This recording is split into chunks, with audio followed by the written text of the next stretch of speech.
Intro. Hi, and welcome to Dogman TP Hunting. And if you're listening to this, it'll be on the Interdimensional Voyagers podcast. I need to update that because I haven't been updating that. Hi, and welcome. Thanks for joining me. And yeah, I had a bit of a break, so yeah, I'll be going into that in a little while because that's the reason why I haven't been posting on Facebook. I haven't been posting on YouTube very much, spits and spats. Luckily, I had a bit of kind of material saved up because, to be honest with you, I was like, I on January the when was it? Early January. It must have been about the 8th or 9th of January. I had a telephone call from the hospital, and the hospital said, "Oh, um, your dodgy hip you got, we've got a place for surgery." I was like, "Oh, that's good." It's been a couple of years, 2, 3 years. So I thought, wow, and I jumped at it and I said, "When is it?" And they said, 24th of January. That's going to be the date of the operation. I was like, "That's really soon." So yeah, that was that kind of like yeah, hit me sideways, and I was like, "Oh, okay." But the good part is it was so quick. It didn't really give me a chance. Didn't really give me a chance to think about it. I just like kind of gathered together what I needed. My missus was fantastic. She's like kind of "Oh, Phil, okay, yeah, you're gonna need underpants." And you go, "Oh, you're definitely gonna need underpants." Yeah, I was like, "No, yeah, I'm gonna need underpants."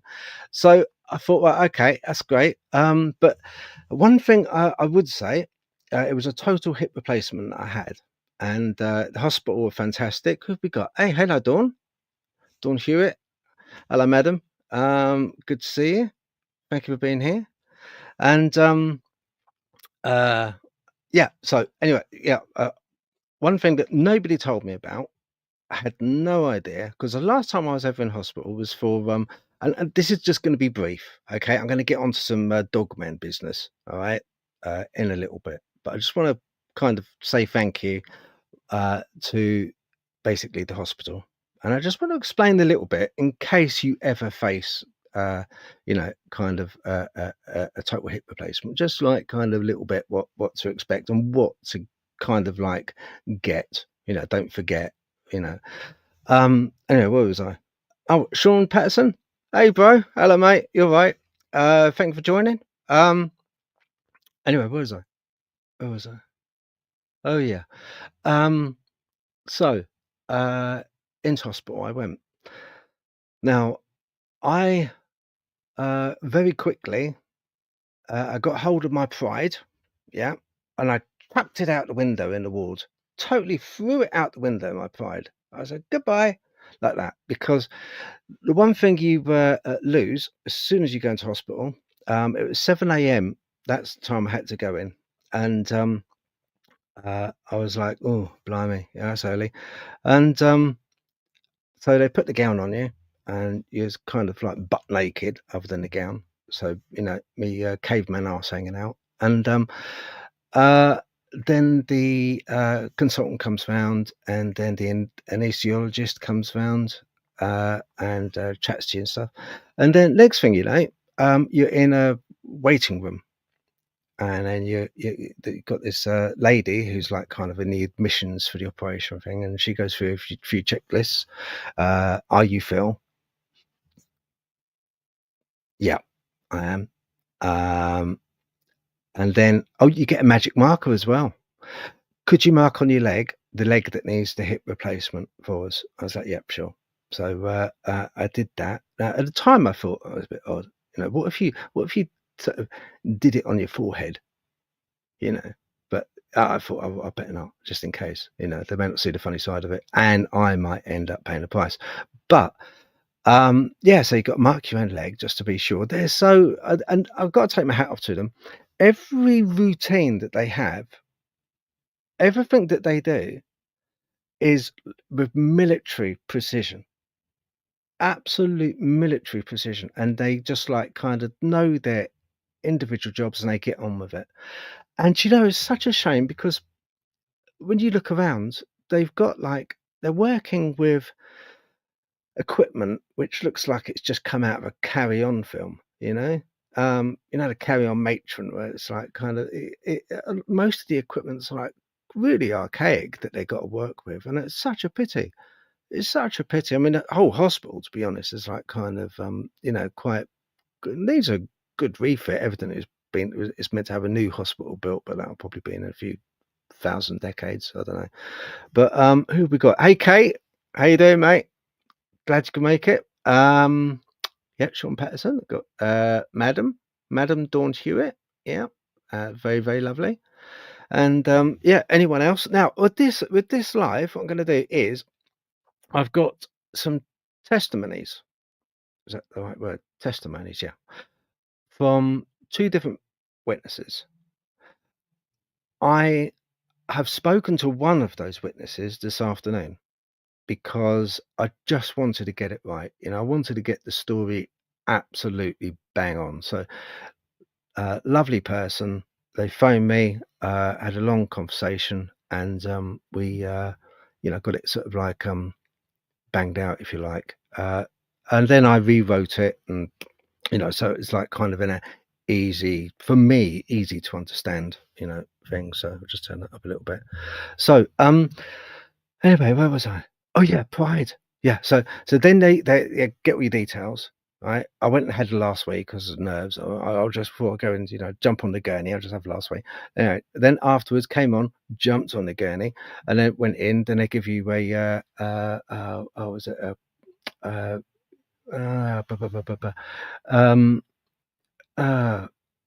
what is that when when ladies are in labour and they have an epidural. They gave me an epidural, and I said, oh, when we spray you in your back, it's going to be cold. Cold? Oh my lord, freezing, absolutely freezing. I nearly jumped off the. So are you're holding on to like a step ladder, a small step ladder with your feet on it, and you kind of like bent over so that your spine's kind of like in lordosis mode, as it were, bent over a bit, and then they spray and then they give you this like long needle injection in your back. Doesn't hurt, uncomfortable, but doesn't hurt. Anyway, so you have that. And the funny thing is when you kind of like have someone when you were kids, especially, used to sort of like tap your knee, and then if you hit the right spot, your knee would go boop boop like that.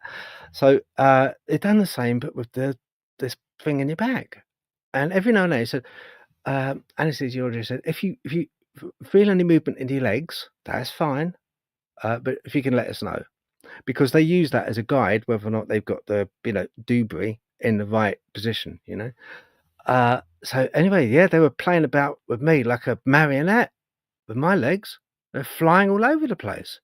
So I said to them, look, it looks like I'm doing a scene out of Singing in the Rain here. Yeah, that I don't know why the screen keeps getting up there. Hang on, just have a look.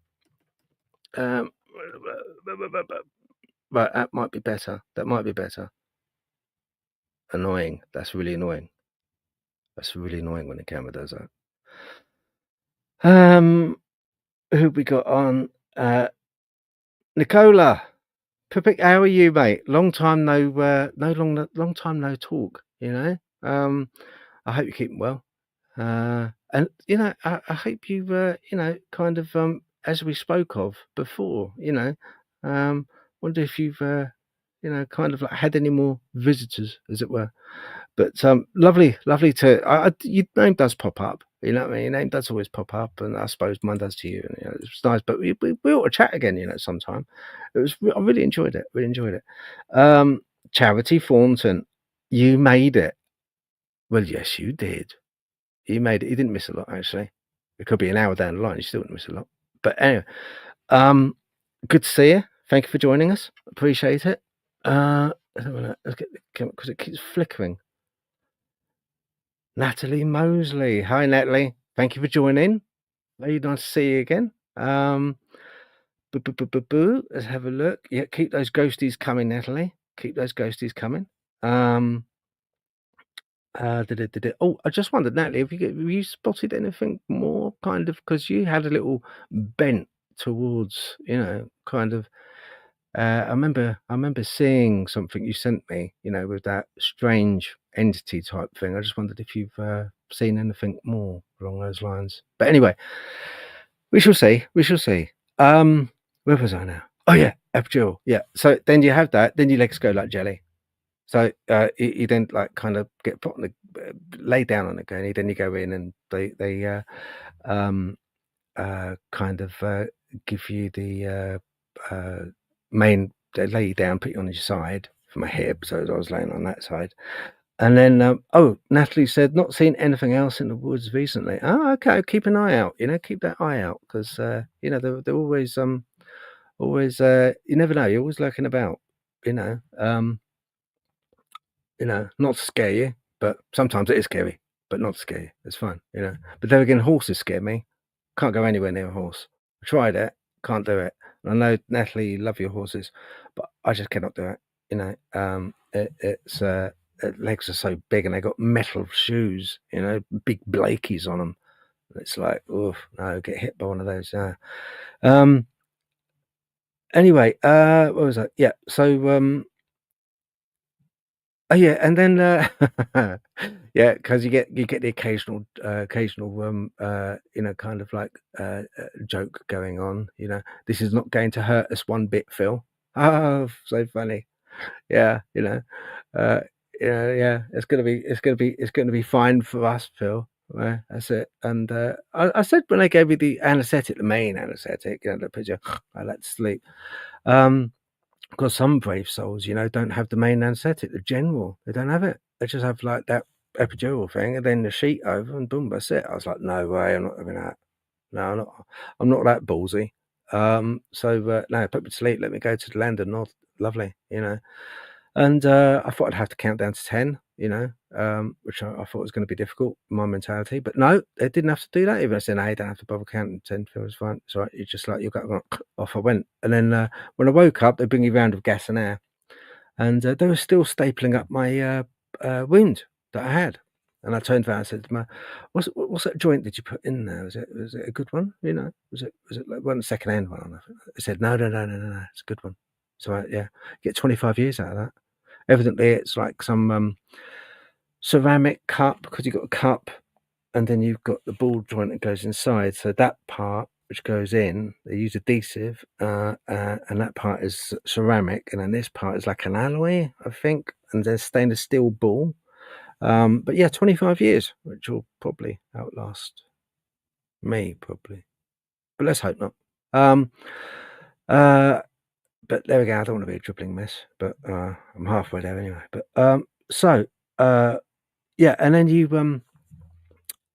come to, and then you end up going into like this after post-op ward, which is nice because they sort of, like, you still got the oxygen, but they take the mask off, they put a nebulizer, 2 tubes in your nose, which is fine, not uncomfortable. None of this so far has been really that bad at all. So anyone facing it, don't worry. Also, before I knew I had I needed a hip replacement, I got tested. They thought it was sciatica. They then thought it was herniated discs, a bad back. Eventually, by sheer chance, one doctor turned around and said, "Do you know what, Phil? Let's X-ray your hips." And he did, and that's when they knew. And they thought, boom, because all X-rays now are vetted, if you like. Doctor never sees them, a surgeon never sees them really. First point of call is AI. Because AI is great at seeing, you know, uh, regular, uh, you know, um, uh, kind of, it can red flag up anomalies very, very quickly, put that way. But I couldn't think of the right word I was going to say. But yeah, it can red flag up anomalies really, really quickly. So they use AI on a lot of X-rays and stuff now. Even with meds and stuff. But so yeah, back on the post-op, then they take you down. You think you're going to go back to ward and have biscuits, cake, tea, just lie there and lovely. No. They then take you to X-ray because they want to see how that new hip replacement the cup and the ball is doing. So how it's placed, how it is, how it's working. So they take you down to X-ray. You get shuffled in really quick. Everything is really quick. Absolutely fantastic. Staff brilliant. The nurses, the surgeons, absolutely superb. And it wasn't private, NHS. You know. Yeah, I can't grumble. Really can't grumble. Anyway, so back up from X-ray, and then a little while afterwards went back onto wards. But before I did, they said, "Oh, your bed on the ward's gone." I was like, "What?" Yeah, I had with ER or A&E. They had an influx of people probably stumbling in with broken hips. I don't know, but they yeah. So someone had jumped into my bed, as it were. So I had to wait until they'd shuffled off because they're not too keen on that. I don't think anyway. I was pre-booked for a number of years to go, but then when they have emergency admissions, it kind of puts the whole thing out of swing for them, and they're like, "Oh no, really?" So anyway, eventually I got my bed back, and yeah, then the fun and games of the pride business started because cannot move. When you're in bed, you can't move. And So everything you have to I had to, like with the toilet, number ones, wheeze, right? You get given, and they're fabulous. They're really good, absolutely fantastic. These cardboard tubes with little funny little shape, with like a bowl shape, and then like a long tube tunnel, Anyway, so I had one of those, and you kind of like got wee in bed. That took a bit getting used to, but when you gotta go, you will go. So, and, I had 2 other people on the ward with me. There's a male ward, women's ward's another ward, and the 2 old boys, one was 72, I think, and, James. I did say that, I'd use his name. He said, "Yeah, that's fine, Phil. Yeah, I've never been on a cryptid site before." I was like, "Oh, that's good." And, John as well, the old boy, is 78. John was a bit of an enigma for James and me because we were in there having James having a knee operation, a knee replacement, and I had a total hip replacement. Old boy John, 78, he said, "Oh, I'm in for a hip replacement as well." I was like, "Oh, okay." But when it came round to the meds, he didn't need any painkillers. I was like, "What?" He seemed to be up and about before us, and he was a lot older, and I was like, "What the hell?" He's like Superman. Um, so yeah, that was a bit of an enigma for us. And James and myself were like looking at each other like, "What's wrong with us?" We're both a bit younger. What's wrong with? It's superhuman. So anyway, so yeah, so pride just goes out the window. You got a curtain, but when the commode comes around, you get all the special effect noises with the commode. You get you got a wee at the middle of the night. You can't get up to close the curtain yourself. The nurse is not there. So you got a wee in front, in front of people, and I got up at 2 a.m, didn't get up, but woke up, and there was James. He'd managed to get up because he said, "Oh, you're right, Phil. Through gravity, it's a lot easier to wee." And he was like, kind of, a few feet away from us, like kind of weeing with a big smile on his face. "Oh, I feel it's marvelous." I was like, "Right, okay." But these are complete strangers, basically, that you just sort of hit upon. But no, it's quite funny, really. And then. Yeah, then the med cart comes round certain times, which is great. Oh, hello, Charity. Yep, I said I did. Yes, made it. I made it. Yep. So I spotted you again. Med cart comes round, and like a kid with an ice cream van. It's fantastic when you see that med cart come round. Oh, it's brilliant. You get one other cart comes round before that, and that's to take your blood pressure, your blood oxygen, everything else, all those things, and then you get the med cart, and the med cart's all governed. The meds are all governed by AI as well, which because I've got a little tablet and it tells them who should have what and when. And but yeah, it's great. You see the med cart, everyone gets quite excited, and yeah, some kick-ass meds. That was really good. But other than that, 2 days in, 2 nights in. and it was okay. It's okay. Before you leave, you have to do certain things. You have to, be able to walk with crutches, and you have to negotiate a flight of stairs with crutches safely. Okay. Um, if you can do that, then it's like sayonara. There you go. There you go. Uh, one bit of advice I've sort of would recommend is underpants, baggy. Get a size bigger than what you need, because it's very, very difficult when you have a hip hop. It's very difficult to bend, as you can imagine. You can't bend. It's a nightmare. So, um, you end up trying to use the crutch that you've got. Uh, I was trying to use the crutch to kind of loop it about the elastic to try and pull it up to a height that I can reach it to pull it up. And invariably, the crutch would slip off the underpants and hit me where I don't want to be hit, really. And that happened quite a few times, which wasn't pleasant. But then the med cart would come and everything would be all right again. Um, and yeah, that, and also another thing I would say to do is make sure you get your hair cut before you go in, because you're not going to be going anywhere for a good few weeks afterwards, and your toenails cut. Sounds silly, I know, but with hindsight, make sure you get your toenails cut, yeah, short, before you go in, because you're never going to reach them afterwards, yeah, unless you get someone else to cut them.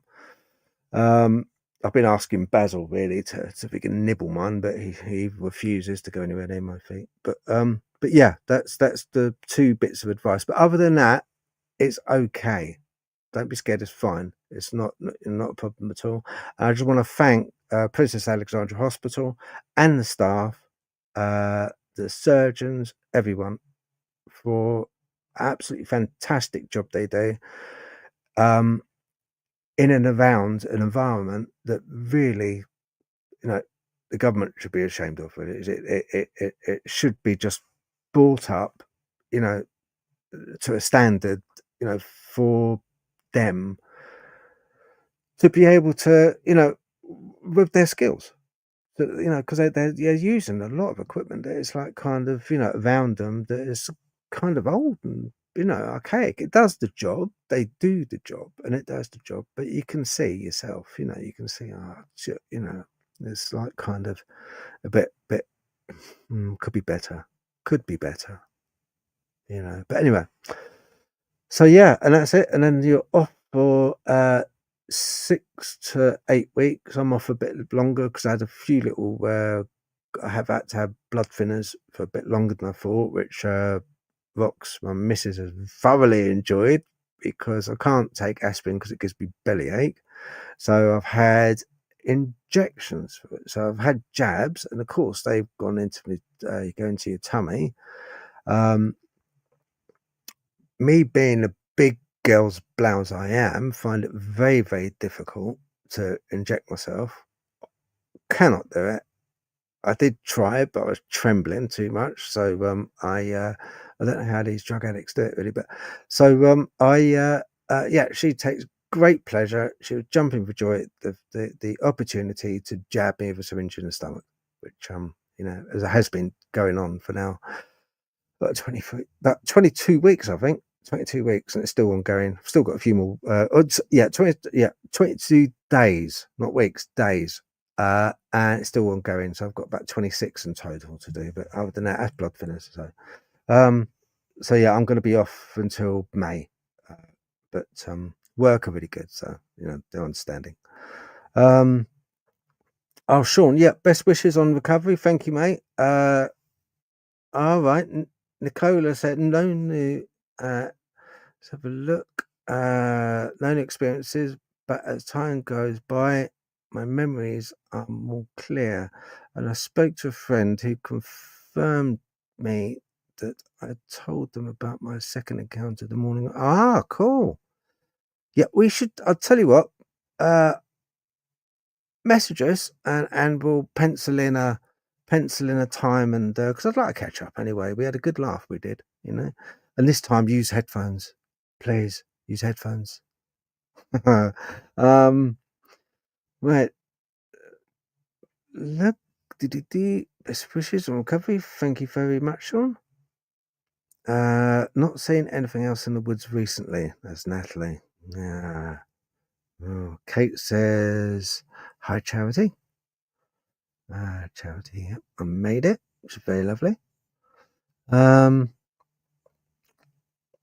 Let's have a look at it. Oh, yeah. Madam has said, how's the hip hop? Laugh out loud. Yes, the hip hop. Yep. Get in there.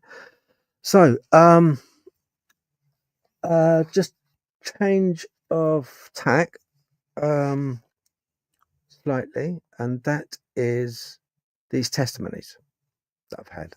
So, one of them, is, from a long time ago. Is that still flickering, that screen? Honestly, what's going on? But yeah, one of them's from a long time ago. This person messaged me. I think it must have been about a year and a half ago, and it was like kind of a bit uh, on and off, you know. Messaged me saying about, you know, having this experience happen, that experience happen, and it wasn't, you know, with time it became a bit more clearer because their story didn't change and the detail increased.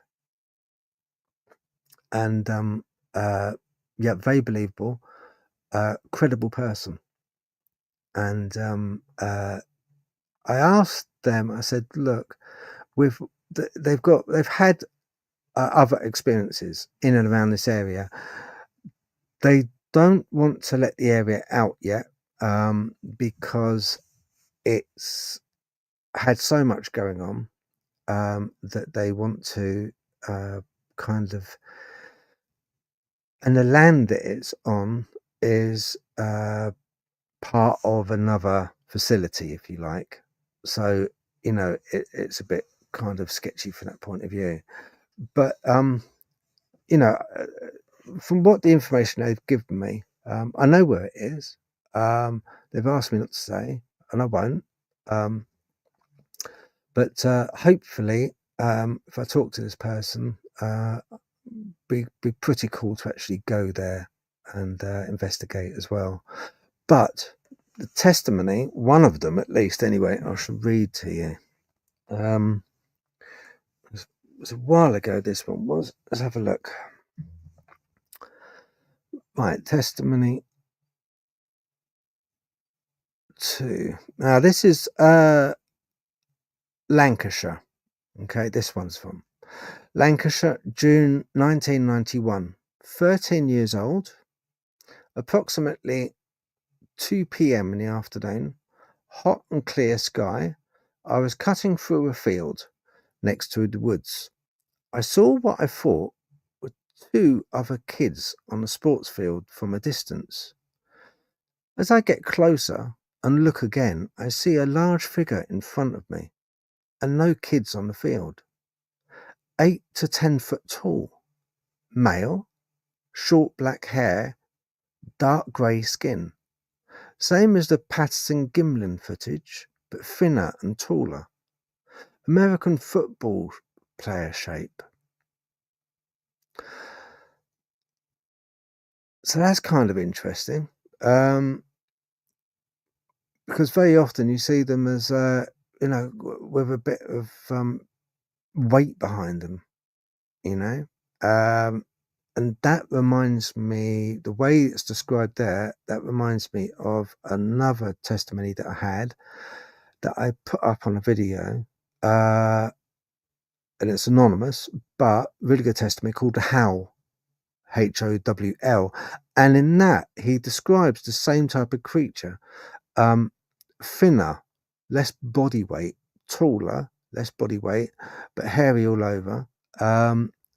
He called them wood boogers, but different person, totally different person, different area, different account, years apart. So, you know, that kind of, you know, that kind of, with me, it makes it a bit more credible, because it's very easy to sort of join the gang and say, "Oh, it's massive, it's huge. Yeah, it's 4 foot. It was 4 foot wide at the shoulders. It must have weighed 750 kilos, 3/4 of a ton. It was huge. So it's very easy to do that because it's like kind of, but to say it's completely different from a physicality point of view, yeah, it's going out there a bit. But when you get two different testimonies, that was kind of, anyway, yeah, what was it? American football player shape. Walking straight up on 2 feet. I never saw its face, only from side on. I shouted, "Hey!" and it ignored me. I looked to my left to see if I was alone for a second, and when I looked back, it disappeared in front of my eyes. And we know that one. We do know that one. That's not something new. Disappeared in front of my eyes. It was in the middle of a field. I walked up to where it would have entered the woods, and it was silent. It turned around and walked back the way I came. If you've ever been to a traveling circus as a kid and you get that creepy feeling seeing clowns and people walking around on stilts, that is the type of height it looked and the feeling I got. Yeah, I can relate to that. When you see those like clowns and things on stilts, they're going around. When you get close to them, especially if they come from behind you and you're like, what? Yeah, it's quite a thing. Right. So, what are the ended with the feeling I got? Yeah, the height it looked and the feeling I got. All right, here we go. I passed it off as my imagination or a rugby player. My memory was only triggered lately, 30 years later. That's how long it's taken. Very often, again, happens with witnesses where they kind of the memory at the time. It was almost like the mind. It's like it acts like a bit of a crash test dummy, and it kind of just falsifies it. It puts it away in a little box and stuffs it in some corner of your mind so you can get on with your life. When it happens so young to you. And it's not until that little box starts to sort of leak out or break apart that memory comes out and you have more time and you have more, I suppose, more questioning of life. And you tend to think, oh, I wonder, hang on, I do remember that happening. And you kind of like got a more rounded view on life. And yeah, so it makes sense. Later it was. After or before the event, I remember seeing a big fallen beech tree in full blown, right where it would have entered the wood. So a beech tree had fallen over right where this wood bugger or entity, this thin, tall, 10-foot tall thing went into the wood, which had a creepy tree structure next to it. Its roots, old sticks placed in a fishbone pattern. Well, I know that one. Yeah, like a teepee structure, basically. Um, yeah, and a fishbone pattern, yeah. Other kids used to sit on the tree, and I remember avoiding it and getting a bad feeling. Other kids said there was a werewolf in the cemetery. There must be a cemetery nearby. And that there was something watching them in the woods.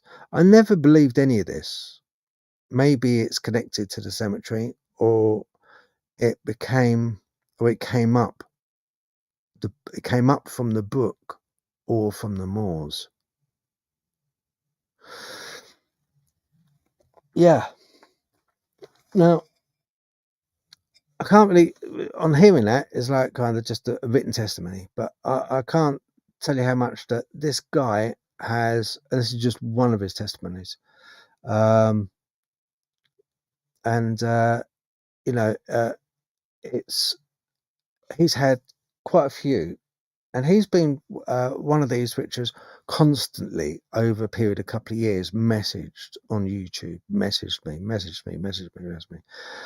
Um, and it's kind of been a growing process, with this person. It's been a growing process, and it's not until the recent testimonies that he's had that I've sort of pieced it together a little bit.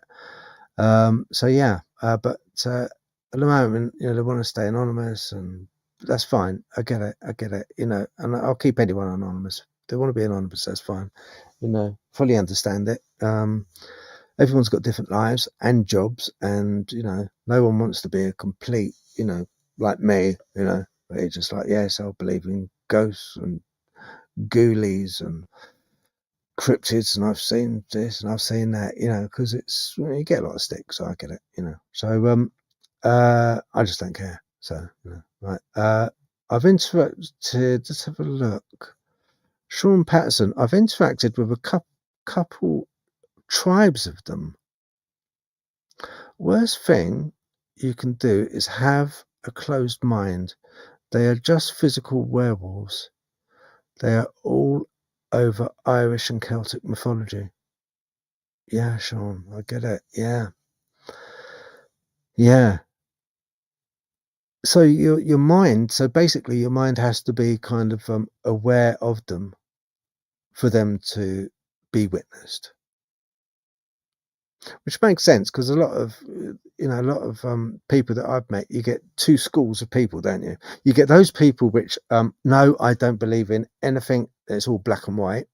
And you ask them, have you ever had anything happen to you? Have you had seen anything thrown across the room? Have you ever heard anything? Have you heard a voice? Have you heard a door closing on its own? Has this ever happened? Has that ever happened? And they're kind of like, no. But, and it's a rigid kind of blinkered viewpoint. And you kind of like think, you must have done your whole life. You've not had anything that you can't account for. Whereas, I personally go bumbling through and I can't help but trip over the paranormal stuff all through life. I couldn't help but trip over it. So, I don't know. It's just, but yeah, I get it, Sean. Yeah, I get it. I'd like to, just one thing I'd like to know more about the Irish folklore. I hear commonly called fairy wars for a good reason. See, that's interesting. See, we need to talk, Sean. We need to talk. I'd like to know more about that. I really would like to know more about that. I'm doing a fair bit of study on fairies at the moment, funny enough. Because a lot of people, going down the lines of the um, symbiotic kind of relationship in a way they have with aliens, large almond eyes, pale skin, pale sort of skin they have. Fairies usually kind of have thin arms, thin legs, long legs. Aliens, when you see, especially the greys, exactly the same, aren't they? See lights in the sky of aliens. Well, hey, guess what? A lot of accounts of fairies and fairy lore, they often see lights in the skies as well. Portals, fairy rings. People get abducted by, I don't know how I got into this, but I'll finish. I started, so I'll finish. People get abducted by aliens and they lose time. In old folklore, it's away with the fairies. People get taken by fairy in a fairy realm. They come back and they've lost time. Sometimes you get it with UFO lore, where there's a strange Oh, I've been listening. Take for instance, I've been listening. It's been doing the rounds lately. The Sudbrick recordings. Sudbrick is Gary Sudbrick. There is Gary Sudbrick. There, and it's this recording of this like kind of Men in Black type robotic voice. And it keeps phoning up this American guy, Gary, and saying the same kind of sentences over again, but they've analysed the voice, and it's just, it doesn't alter for a little while anyway. Later on, he asks different stuff, and he's like saying, it will come from Orion, look up to the sky. When they appear, they'll come from the dark side of the moon. There'll be a light from the dark side. And all this from ages ago, 1990s. But what I'm getting at is, oh, thanks, madam, for that. Yeah, I thought it was quite a good testimony. I believe the person. I really do. Yeah, so they have like things like doppelgangers, yeah. So these aliens, they either send men in black or these robotic sounding. You occasionally get witnesses that say there was something odd about that person. They weren't quite right. They were almost robotic. They came to the door and they were almost robotic. They weren't quite, they were just different. They were slightly off. They had an off feeling.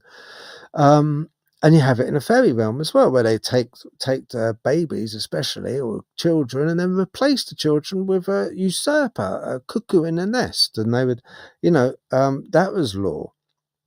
The smell. You get the like peaty off kind of smell of aliens that's been witnessed, and you get the smell of fairy lore. They have the same smell. More actually, I think, with aliens, more cinnamon. So it's been told. I was reading in a book, but the same kind of, bit stick in the back of your throat. Not very nice sort of smell. But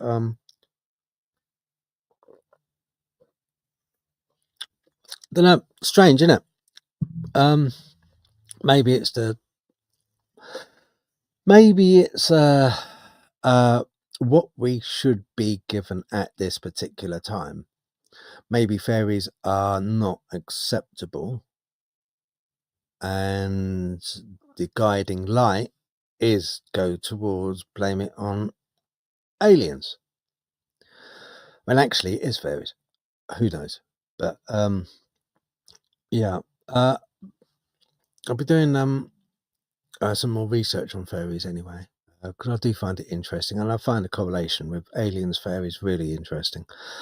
Right. I found some interesting books as well. Very old ones. Some are very old. Talking like charity shop books. I don't think these things are in print anymore, but yeah. So I'm going to be rooting through that and getting some stories out. Sean Patterson, I don't know anything, just have my experiences. Well, no, that's fine. That's fine. I'm down to chat sometime. Have some, yeah, definitely. Yeah, definitely. I think we should. Because that's all we do have at the end of the day, Sean. We have our experiences. There's nothing which is kind of smacks us in the face and says, there you go. That's a box now. You open it up and there's a Dogman inside. No, there's not going to be. No, there's not going to be no alien. It's just going to be on our peripheral. We're just going to experience it. But it's a very personal thing. Once again, it's not going to turn up or down the cold meat section of Tesco's. And it's not going to just land there, is it? And everyone's go, oh dear, I hope they got their club cut. It's not going to do that. It's going to be a personal thing. It's strange how it happens. Have you spoke to that lad who talks deep about werewolves? Yeah, Joe. Yeah, I have. Funny enough, I was talking to him yesterday evening. Yeah, so we're planning on getting him back. Gonna have him back. He has promised Monday, and I want to talk to him about Gaia. basically. So, but I'm gonna put my foot down with this one a little bit. You know what I mean? Because he can go on a bit of a tangent.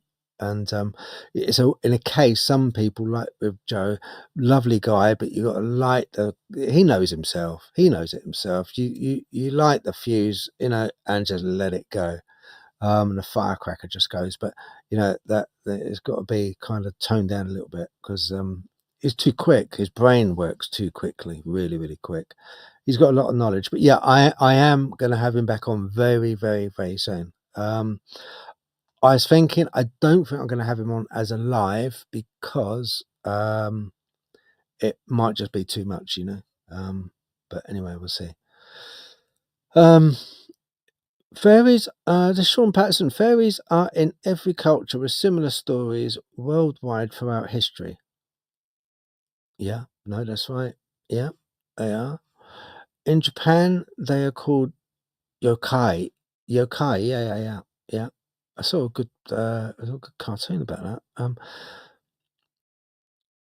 Yeah, that's right. It was Madam. Yeah, it was Dawn. Yeah, his name is Joe. I will be having him back. Hopefully, it's going to be Monday. I'll be having him back, but I probably will record it because I reckon I'm going to have to use that edit button quite a few times, especially with language-wise, and I can't keep up with the expletives, otherwise my finger would just go like that all the while. So, but no, interesting guy. And he's got a wealth of knowledge. I had a lot of people ask about him, so yeah, he has got a wealth of knowledge. Yeah, that's it. Can't wait for Monday or when you put the podcast out. Yeah, madam, I will get that out as early as I possibly can. Yeah, I just got to. When you do these things, you've got to edit it and and then you've got to sort of put an intro, outro, blah blah blah. It's like kind of so. But yeah, I will get it out as early as possible. I have got another video coming out anyway, Saturday, tomorrow. That's the sounds in the forest. Really interesting. I would recommend you take a little listen to it. I've made it a little bit interesting because it's me going through the forest collecting the microphone, and I did spot something on the way. But I overlaid the sound. So the sound of me walking through the forest collecting my microphone, I muted all that and I overlaid it with just excerpts, the most interesting excerpts of what I picked up overnight on a microphone deep in the woods. And when I say that you can hear gates opening, and strange, like a breath, this breath you can hear as clear as day, right near the microphone. I show you where the microphone is. I pan around, I show you the area, so it gives you a good rough idea of where these sounds are coming from. And if there's anything around that isn't, I can tell you there isn't. Yeah, this gate, middle of nowhere. There's no, you often get like, you get the gate switch half open in a semicircle, you go through the gate, but there's nothing like that around the area. And you're talking, it's over 25 hours of recording, but I've condensed it down to 15 minutes, just cherry picking the most interesting, unexplained sounds.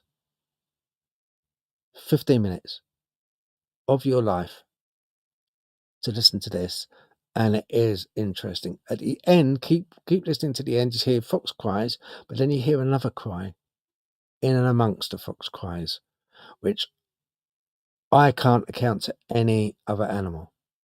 But anyway, interesting. That's going to drop tomorrow, 7 p.m. It's released already, but it's on members only. So that's fine. So that will come off members only and go on to public. And then I've got another video to go on to members only. So, right. So, that's it. Can we talk about the green skinned children of Bear Pit, please? Yeah, of Woolpit. You mean Woolpit? Yeah. Yeah,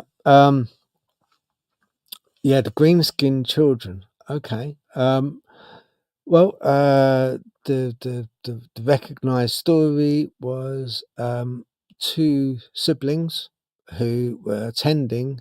Forget the land they were in now, but the land was like a perpetual twilight, and were attending to a herd of cows they had there, and they heard bells. And as they heard these bells, they, if I remember rightly, the sound took them towards. Oh, the screen's doing the thingy again. The sound took them towards a cave. So this young boy and young girl, I believe they were around about 8, 9 years old, something like that. And they went through the cave following the bells, left the cattle, and they came upon a Suffolk village called Woolpit, which wasn't in perpetual twilight, which had no uh, it wasn't similar really at all to where the land they came from. And local people saw them, and they were amazed. They were like, the pea green skin, so much so that it's it was a oddity, absolute oddity. Now I worked in Woolpit for a little while.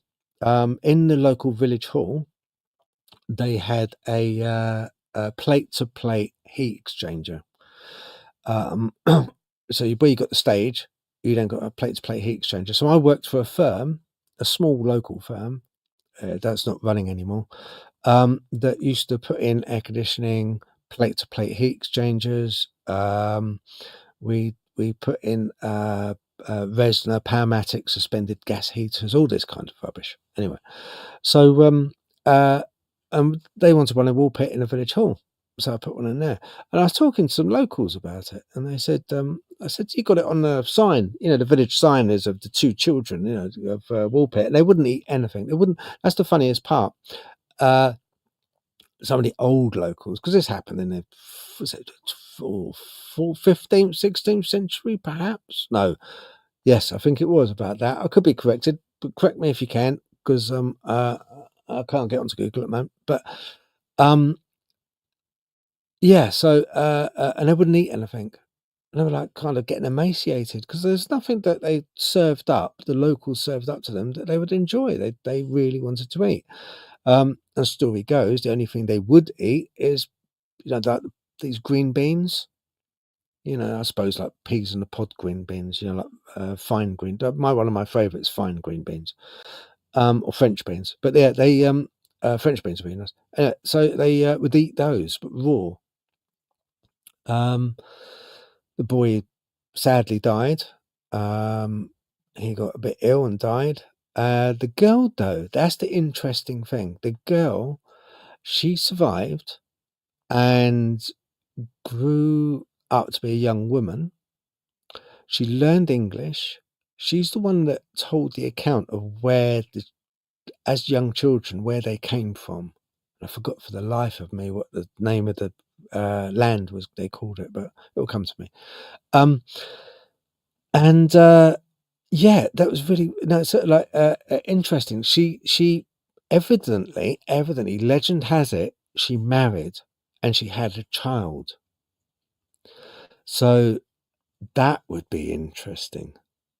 That would be an interesting case study to actually try and track down genealogy of that child, because it's only when you think about it, I don't think it was even as early as the 15th, 16th century. It might have been a bit later, but even as 15th, that's what 4 generations. That's not that far back, really, when you think. Not that far back. So yeah, if she had a child, wow, I just wonder if there's any relatives now. I wonder. God, that'd be so interesting. Anyway, yeah. So yeah. So that was that. Yeah. So madam, that's what I know. Also another quick one. As I was in Woolpit at the time, in the company putting in this plate-to-plate heat exchanger, I bumped into Pike out of Dad's army. He was on a parish council, I believe, but he came, yeah. Because I said to him, I said, yeah, I know you. I know you. Yes, silly boy. Silly boy. He's like, oh no, not another one. Complete idiot. I suppose you. Oh, yeah, Dad's Army. You got it right. Yeah. Oh, I suppose you believe in Dogman as well. I do. Yeah. So anyway, Pike. Yeah. Bless his heart. I think he's passed away now, but yeah, really nice guy. He knew of the story as well, and he was a big advocate. Pike was. When I spoke to him, he was a big advocate of, yes, he believed they were real. He believed honestly that it did happen. And so, yeah, I wonder if there's a line, a bloodline, and also I wonder if that cave is still there. They came through it. And like a lot of folklore, like a lot of, there's always a grain, a thread of truth in this. There's always something. There's always a little nugget of truth, I wonder if that cave's still there somewhere. But, who knows? Interesting. But yeah, at the moment, madam, that's what I know. Let's have a look. Do you think you'll be going to the forest to look for the entrance this year? Hopefully, yes. I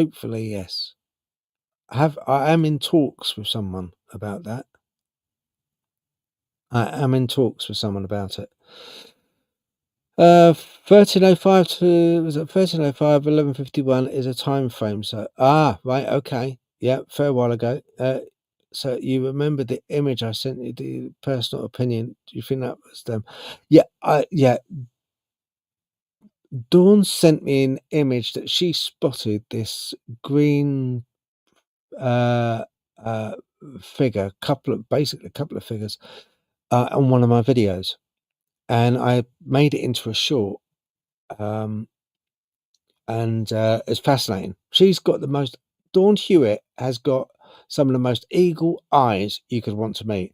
In so many of my videos, I got to tip my hat to you.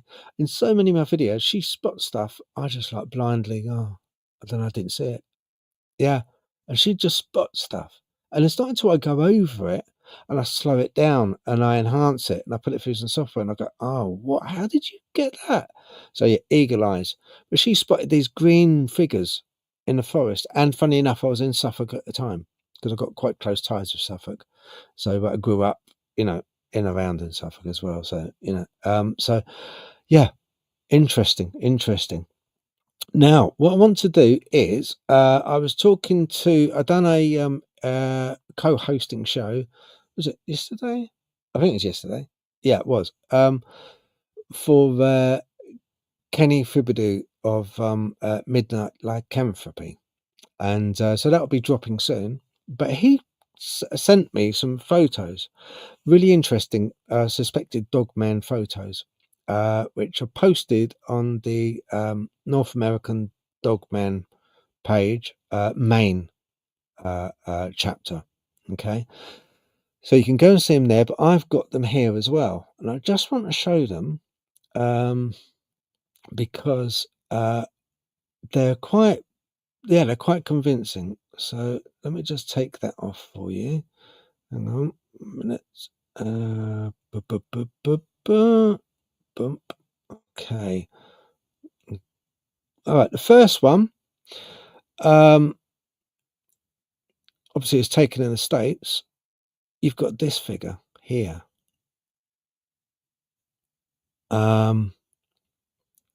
Just around here. So what I did, I kind of like done a bit of processing on it. I had a little look, and I came up with a close up. So from that, yeah, it just looks like a black mass. But then when you get a bit closer, you can see that that is a rock. That is part of a rock. But interestingly enough, I'm not too sure what this is behind it. It looks like it's hiding, but I'm not too sure what that is behind it.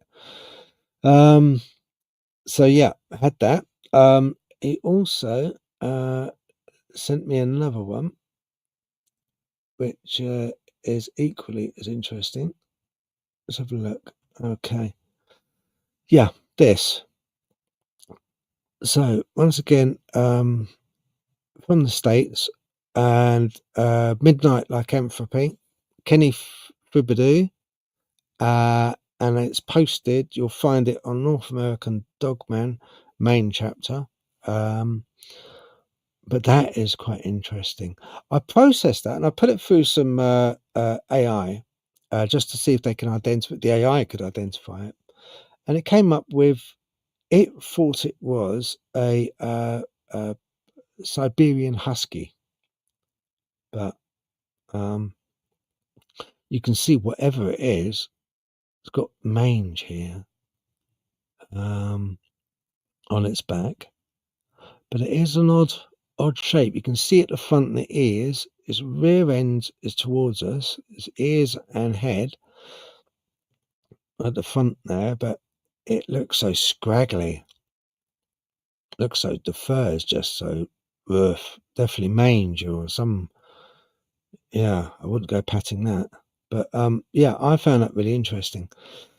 Now that brings me on to the last testimony that I've got today. I'm just going to take a drink. This one is very interesting because I've got backup of video evidence and a photo, which it always helps. So yeah, right, hang on, let me have a bit of tea. Right.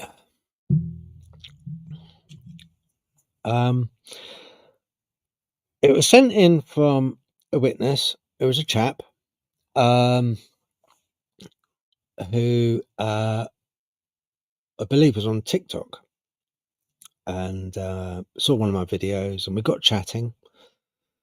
And he sent me this through and the video, and I saw it, and I thought, oh, that's odd. Then when I saw the photograph, that's when I thought, that's something there. And the fur kind of it reminded me of a big Dogman sighting I had because it had the same type of fur, like no other animal has.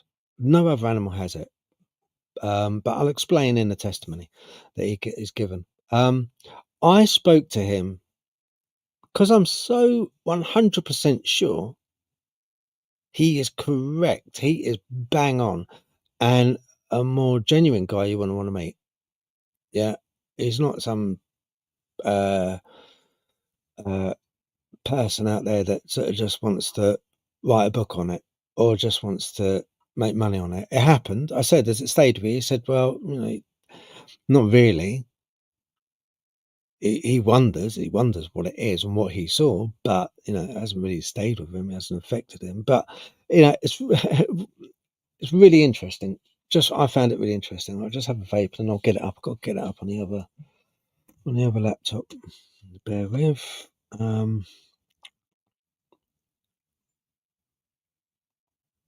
Right.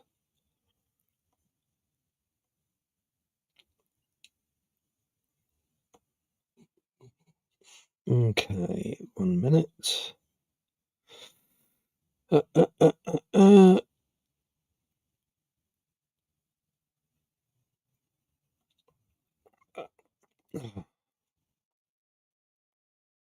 Honestly, it's Chromebook. Right. Okay.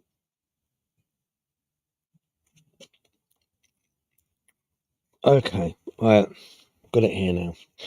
So yeah, he came across with the video and he came across with the photo. The photo really done it for me. And he explained that he wanted to stay anonymous, simply because he's not going to take it on any further.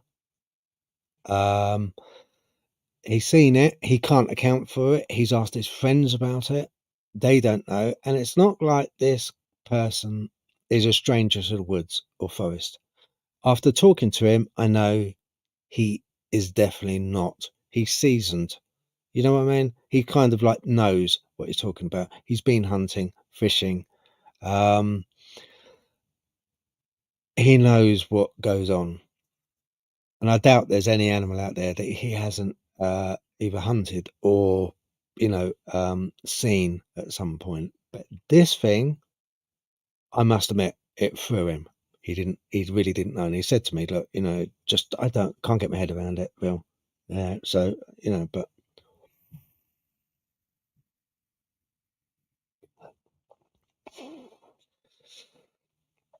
Sorry, just, I haven't had a vape yet, so,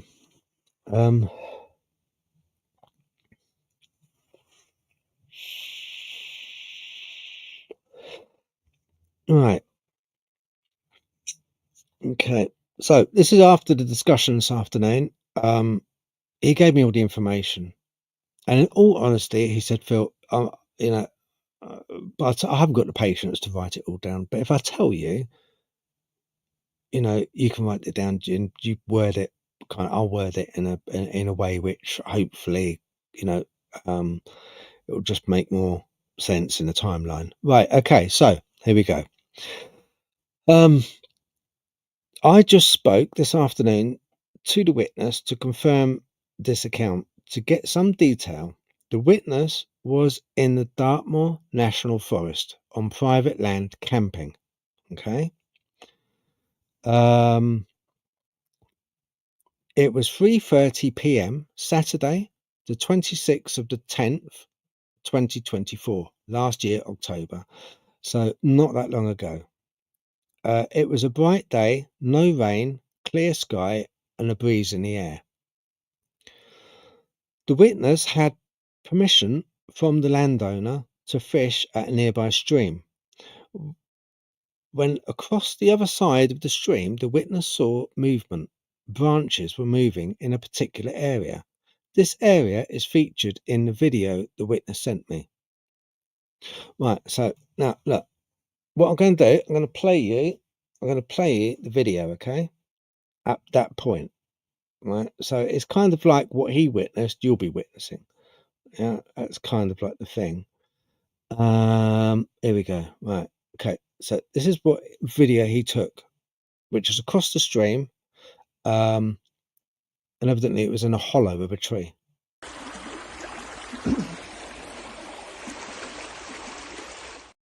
Now, before I do that, let me take myself off because it's a bit foolish having me. I'm going to.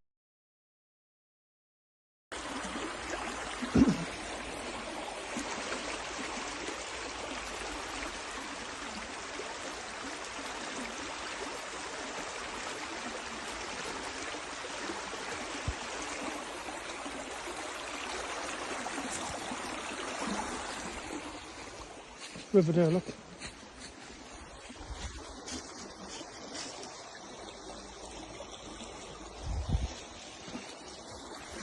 You can walk across there, look.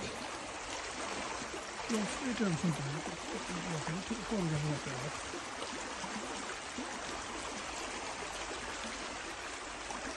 Just take the photograph of that. What does that look like here?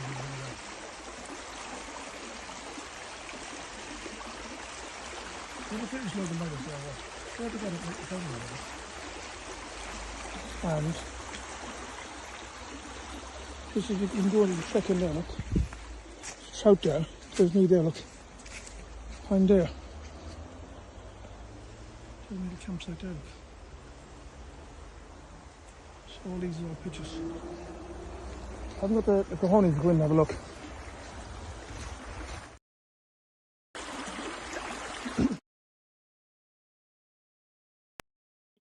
Okay, so what we saw there was he was showing us the campsite on private land, and he was the only one there. He was the only one with a tent camping there at the time. He asked the landowner to allow him to go fishing. Camp owner said, "Yep, no worries, crack on."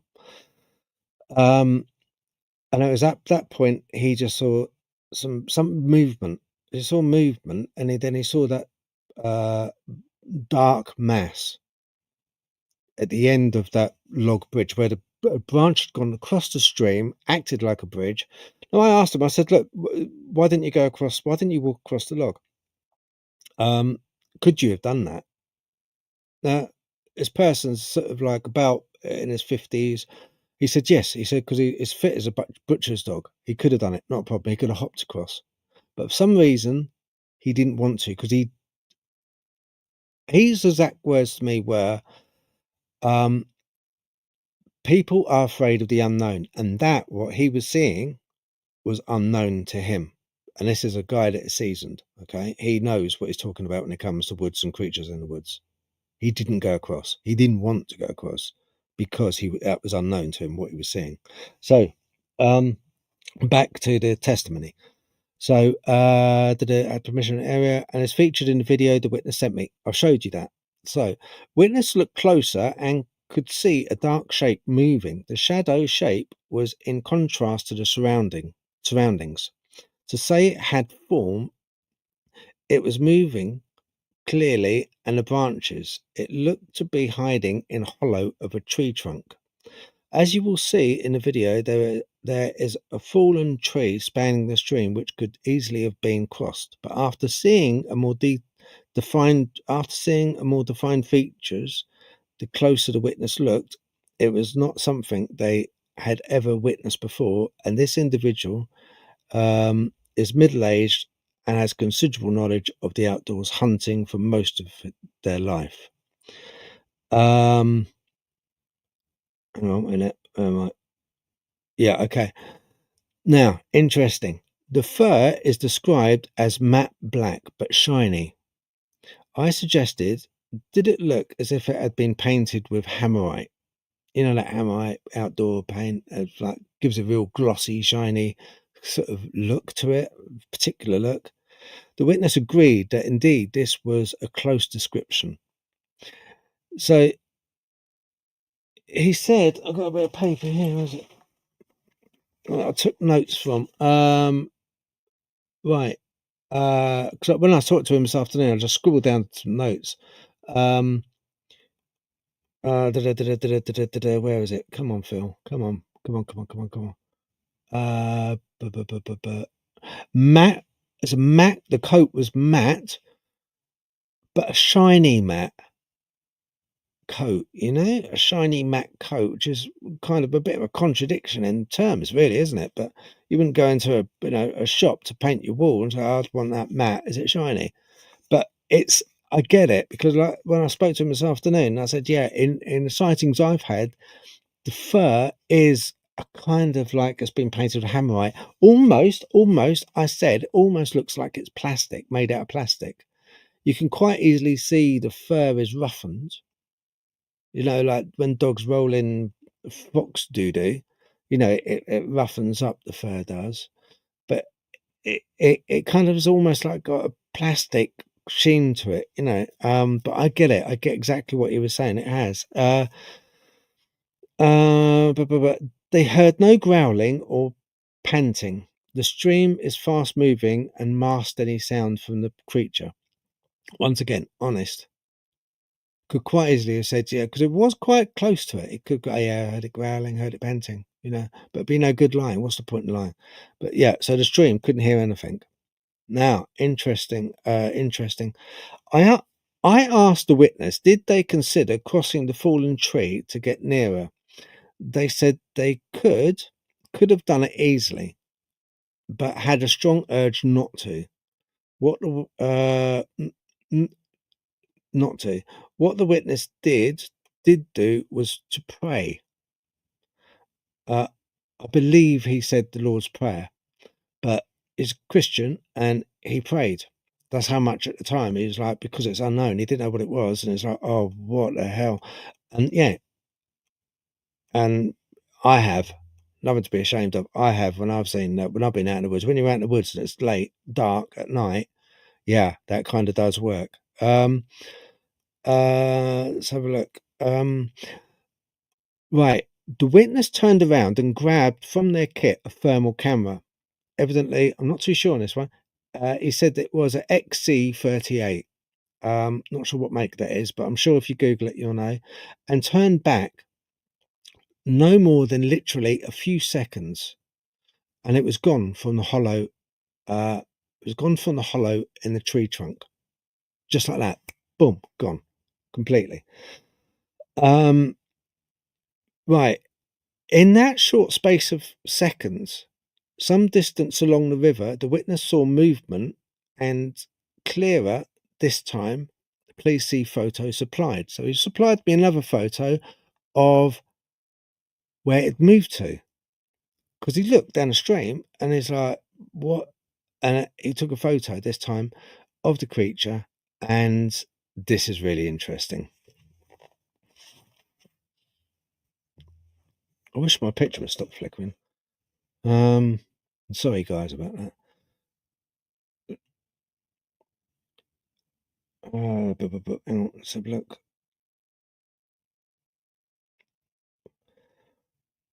Let's have a look. Quick catch up first of all before I show the photo.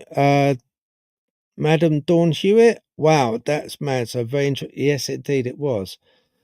I see ears and a snout. Yep, absolutely the same, Sean. I've got permission from the guy to make a video out of it. So I'm gonna sort of blow it up and make it a bit more boom. Yeah. So I'm gonna make a short out of it. Yeah, Delroy. Hello, mate. How you doing? Good to see you. Sean Patterson said, Kelly, 100%. Yeah.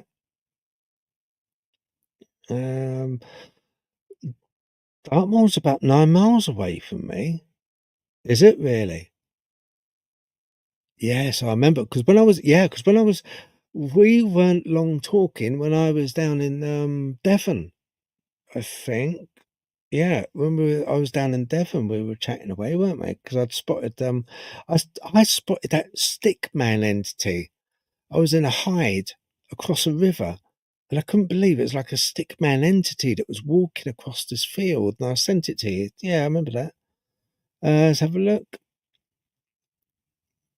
Donna Wellham. Yeah, hi. Yeah, I was chatting to you a little earlier. Yeah, hello.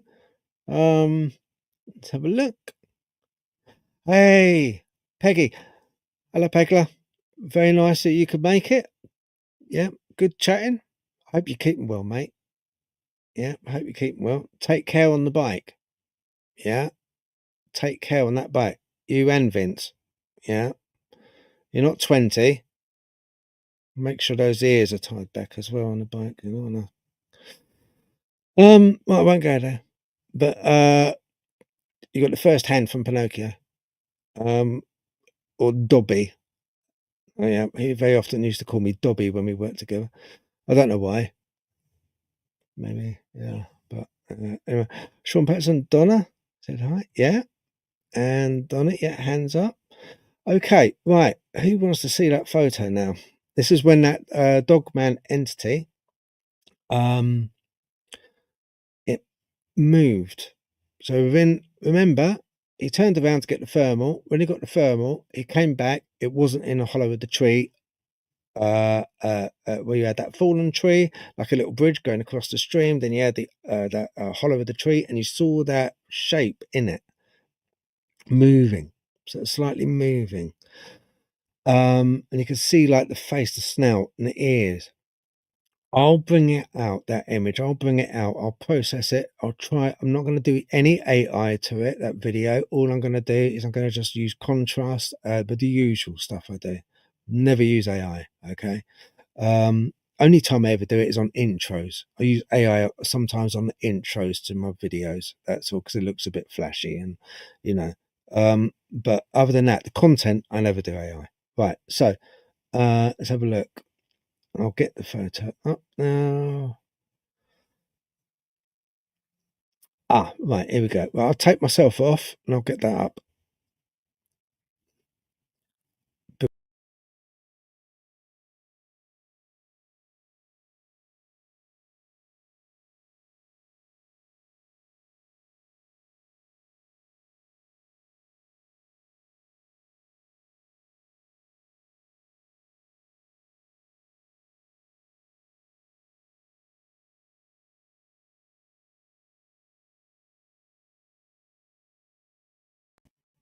Okay, just 1 minute. Let me take that off for a start. That comment. Hi, Donna. Yep. Very, very nice. Just sorting out, getting that right picture.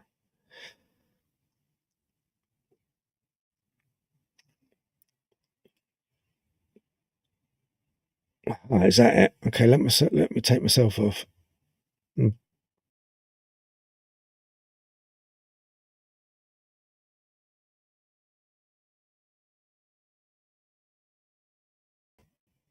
Okay, that's the picture, but I did have a better one on that.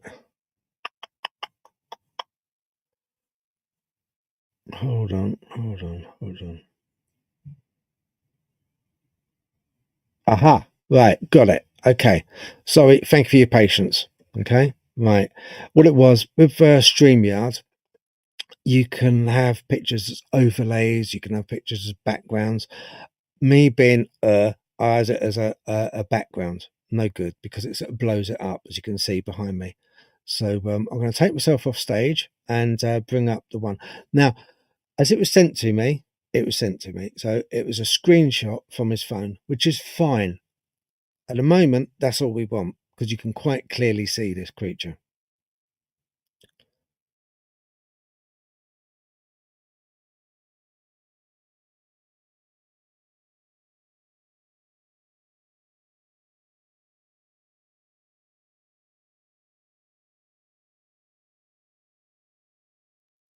Right, let me just move myself.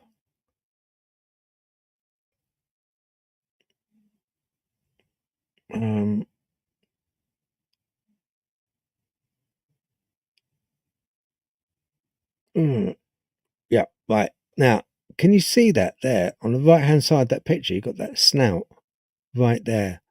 And then you've got the body and the paws coming down. This is when it had moved. Okay, and it had moved downstream in a instant. Now that is quite credibly I would say a type 1 dogman, I would say. Could be a type 3, but it might be a young one. But that is amazing. That is really a good, from a person that really doesn't want to, make any more of it. He's not going out looking for cryptids.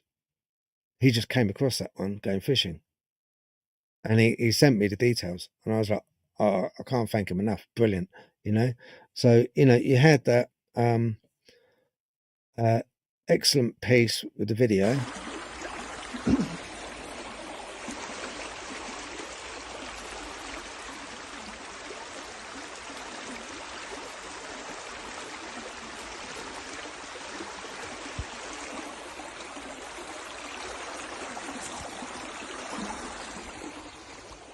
River there, look.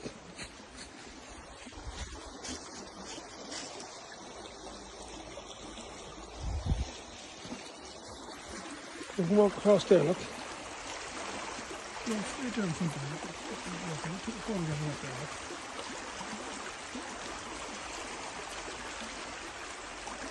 Just take the photograph of that. That was like you.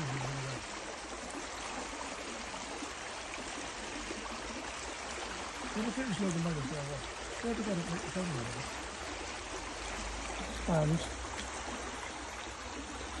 this is, you can go and check in there, look. It's out there. There's me there, look. I'm there. There's me the campsite there, look. Okay, so you could see it moving. It's swaying. It was swaying. You could see it moving. And that got him, that got him. He did not want to go forward towards it. Can't blame him at all. Can't blame him. That was something that was unknown. He didn't know what that was. And I must admit, that was a good, genuine, sighting. Then further on down the stream, bingo, bango, there you go. He saw it again. He turned his back for a minute and came back, and then boom, that's it. It moved on down. So yeah, So yeah, that's the let's see what the comments say.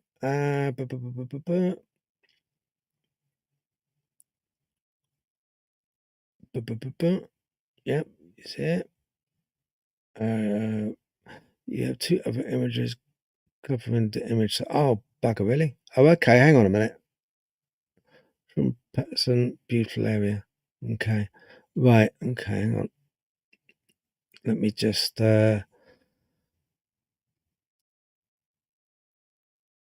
try and get that up then. One last time, okay? Because it's worth it. It is worth it. One last time. Right. I'll get myself off and I'll put the video up first, okay?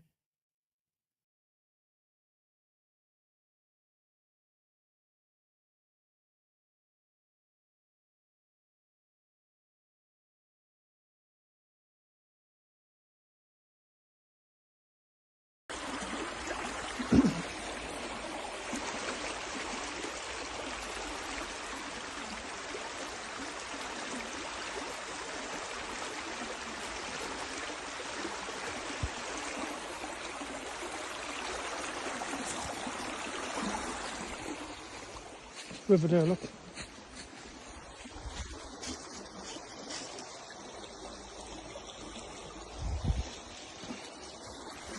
You can walk across there, look.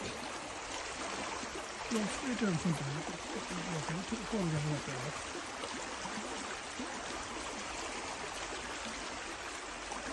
Just take a photograph right. What that look like here?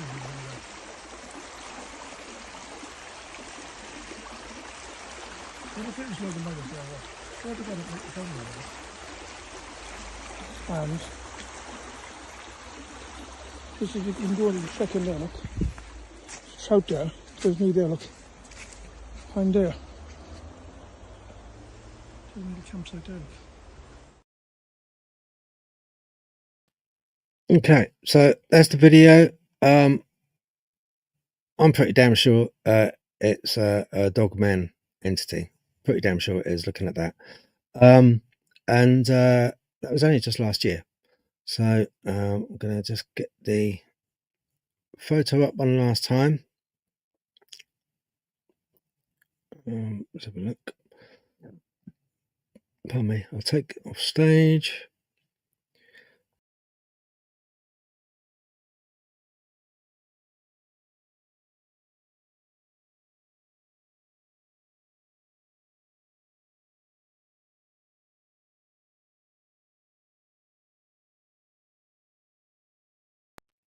Okay, yeah. So you know, that was two. That was you know, the two bits. So back to what he was saying was in that short space of seconds, some distance along the witness saw movement and clearer this time. Please see photos supplied. We've seen that a couple of times. That's fine. A muzzle of a hound as large as a bear can be seen, but we have no bears in the UK in the wild. In the photo, still hiding. So the entity was still hiding. Looks to be very large dogman creature. So the witness shared the video with family and friends who know the woods and had experience as well in hunting, and still no one was able to give a clear indication of what was seen that afternoon by the stream in Dartmoor National Park. I want to thank the witness for sharing this with us and for talking to me this afternoon to gain a clearer understanding and to allow your testimony to be shared with the page and the channel. So I do want to thank you, mate. And as I say, with your permission, I'm going to turn that into. I'm going to enhance it just with contrast and whatever I can do without AI to enhance that. Stick it into a short and see if we can't bring it out a bit more, make it a bit more clearer than it is at the moment. Other than that, it's 8:30. I want to thank everyone for joining us. And you know what? It's really good to be back. I was a bit worried about it, you know. You know when you don't do it for a while. It's been about a month. I haven't done this, and I was a bit. I honestly was a bit worried. I felt like a virgin podcaster again, you know. And but no, uh, let us know if I did okay. Let us know, if there's anything else you'd like to see. Would you like this to be kind of like a weekly thing where I just like sort of sit down, no guests? I'm going to have guests on, but not just sit down and just go through material and other stuff that I've come across or sent in to me, and just kind of like go through it a little bit. If it is something you'd like to see, I can do like I want to do regular days of the week, every week, regular days, because I think having a routine is quite a good thing.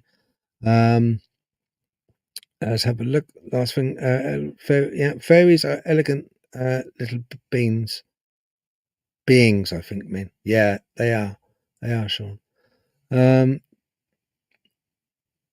that's amazing. No wonder he didn't want to walk towards whatever it was. Yeah, no, I know, Dawn. Yeah, it's good speaking to you as well, Dawn.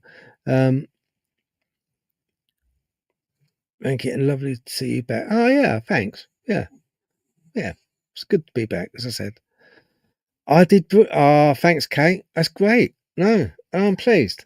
I worried. I was worried. I was genuinely worried. I kind of, you kind of like get a bit, Um, good show. Thank you, Sean. I appreciate that, and to everyone. Um, I just want to say thank you very much. Thanks, Dawn. Um, and thanks for joining. Thanks for watching. It's 8:32. I'm going to get a bite to eat. And if you want me to do this as a like kind of a weekly regular thing, just going over material, I've got other stuff I'm working on from the point of view of referencing material. Then yeah, I can do that. Maybe every Friday. Who knows? And then I can do like interviews and other bits and bobs during the week as well. I have got a couple of videos to drop. Remember Saturday, tomorrow, 7 p.m. There's that audio on the video as well. Part has got a bit of a strange entity that you see. Just see it, but it's odd. But anyway, have a look, see what you think. Other than that, thank you. God bless, and speak again. All right, take care. Thank you for watching. Bye bye.